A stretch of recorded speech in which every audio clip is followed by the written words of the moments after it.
Responsibility is the price of greatness, and there is no free lunch in life. Kidye, not until you accept a responsibility, you cannot become a celebrity. Music.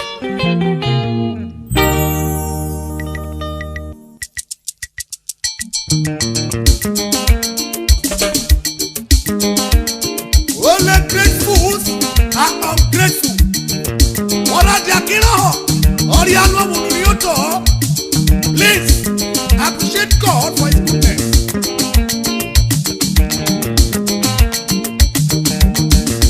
If you are thankful to God, your tongue will always be full. Music, music, music, music.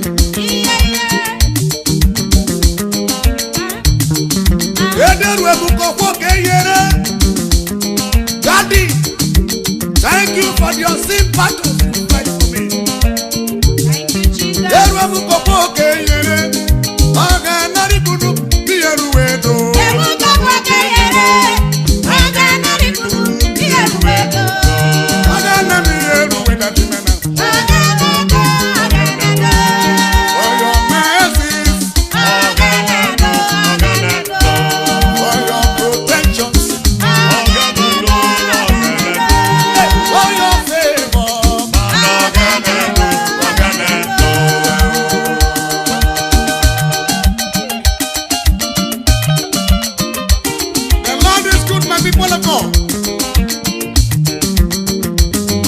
When you are connected with the connector, nothing will disconnect you from connection. Shama, shama, shama, shama. Thank God in any situation you find yourself. If you spend 2 minutes complaining, you have just wasted 2 minutes.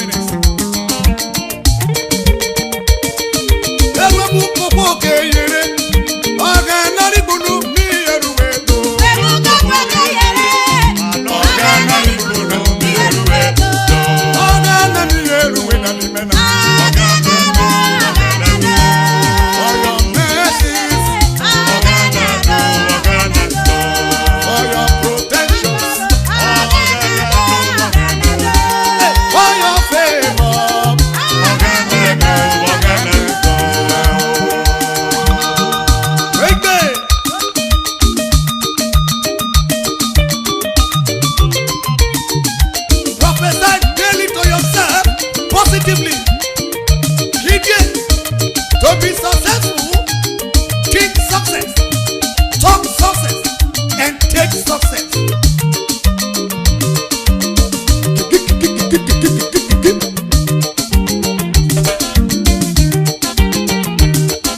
Honorable Prophet Thompson and Reverend Mrs. Gladys Akpamukoro, founder and Bishop of Royal Peace Christian Assembly, Emoji.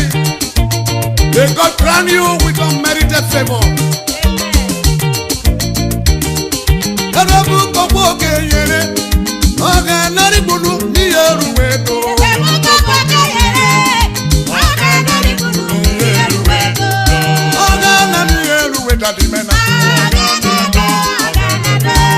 For your mercies,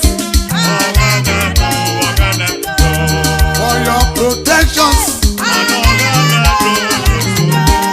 for your favor that remember.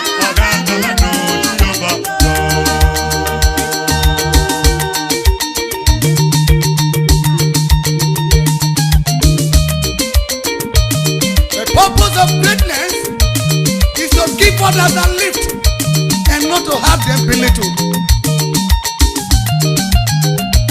Virginia John Palmer, my patron, the Lord is your security. What are we talking about?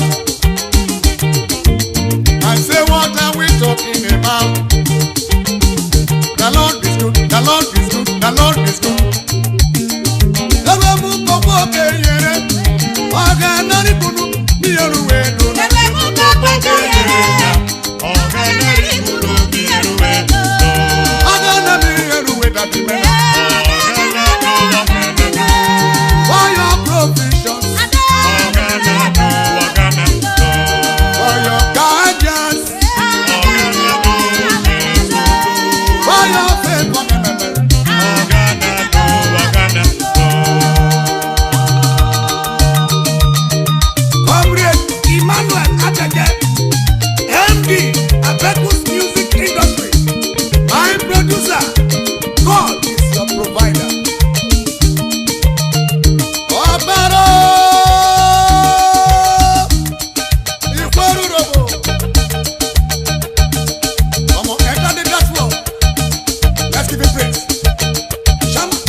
with your helper, you will end up a leper.